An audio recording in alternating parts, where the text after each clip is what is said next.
Ассалаумалейкум, құрметті менің YouTube көрермендерім, қалайсыздар? Бүгінгі тақырып тершеңдік. Яғни, байқайсыздар ма, кейбір балдар жатқан кезде басы терлейтін, шылқып ше. Шапка кигізесің ғой, еще ана бесікке жатады ғой. Сол кезде ана бесікті бүйтіп шешкен кезде, жастығы су болып тұрады, кәдімгідей ше, ізі қалады. Сондай жағдай болды ма балаңызда? Және де аяқтары мұздай болады. Тершең болады, ондай балдар, сол туралы бүгін айтып беремін сіздерге. Мұқият видеоның соңына дейін қараймыз. Ең алдымен бетіңізше лайк басып, каналға тіркеліп алыңыз, тіркелмеген болсаңыз. Лайк басып жіберіңіз. Басыңызға, ай бассай дегенсің ба? Все, ендеше видеомызды бастаймыз.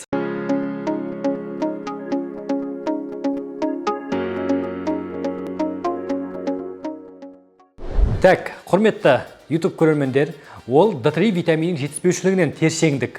Көбінесе рахиттің салдарынан, рахит дегеніміз балада D3 витамин жетіспеушілігі, фосфордың дұрыс алмаспауы ғой. Рахиттің белгілері, бірінші белгілері, мұқият тыңдаймыз, қараңыз. Бала тершең болады, терісінен басқаша иіс шығады. Көрдіңіз ғой, басқаша иіс шығады. И арық болады бала. Шашы сирек болады.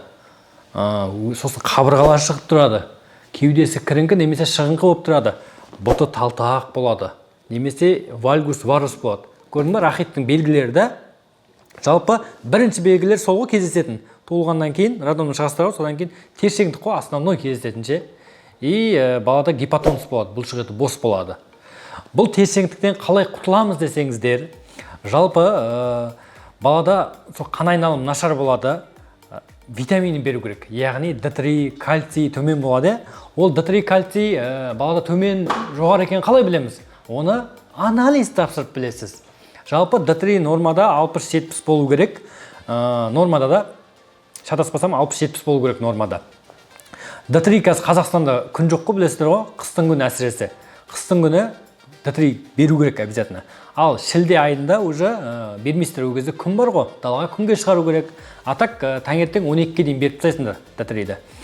Қандай D3 жақсы десеңдер, мен енді қаншама үйге барып жүрмін ғой, сұраймын мамашалардан қандай D3 беріп жатсың деп. Бұрын айхеп жақсы еді. Айхеп бар ғой, кәдімгі.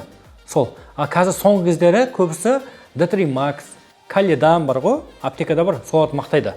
Каледан мақтайды да. Жалпы баланың аяғы мұздай болып терілеп тұрған кезде нәски кигізіп қояды, шапка кигізіп қояды. Ол да дұрыс емес. Лучше сіз витаминдеріне мән беріңіз. Жаңа барып анализ тапсырып витаминдерін беріңіз. Біреулер бір күн береді, екі күн береді, ұмытып кетеді. Болмайды, күнделік беру керек. Аяқтарын массаж істеңіз. Мұздай болады да, аяқтары ше салқын болып тұрады ғой. Қан айналымы нашар болады. Содан да аяқтар мұздап теріледі кейбіреулердің. Жақсылап массаж істеп, табандарын от души уқалау керек. Ешқандай қиыншылығы жоқ, массаж шақырмай-ақ өзіңіз уқалай беріңіз. И жаңа витаминдерін беріңіз. Басқа қорқатын зат жоқ. Жалпы түсіндіңіз ғой, бала не үшін терлейтінін. Жалпы D3 витамин жетіспеушілігінен бала терсең болады. Көбінесе сіздерге кеңес беретін D3 Max, Каледан дегендерді берсеңіздер болады. Сіздің балаңызда осындай тершеңдік болды ма? Комментарийға жазып кетіңіз, неше айлық балаңыз, мен қарап бәріне жауап беремін. Ақпарат пайдалы болған болса, лайк басып каналға тіркеліп кетейік. Менде қақырық шығару сабағы бар, достар. Баланың қақырығын бір жасағынан шығарып тастауға болады да. Мен жасап жүрмін ғой. Сіз де өзіңіз балаңыз тамағы қырылдап, өкпесі қырылдап тұрса, қазір көп балалар жөтел ғой. Сол жөтелді де кетіруге болады, осы қақырығын шығарып ше. Ол сабақты алу үшін экранда көрсетілген номерге 3000 теңге аударып жіберіңіз. Каспи, Халықбанк, WhatsApp бәрі осы нөмірде. И сіз сразу сабаққа қосып қоямын. Кәдімгідей күшті эффектні, қаншама ана өзінің баласының қақырығын шығарып жатыр осылай. Солай келесі сабақта жолыққанша.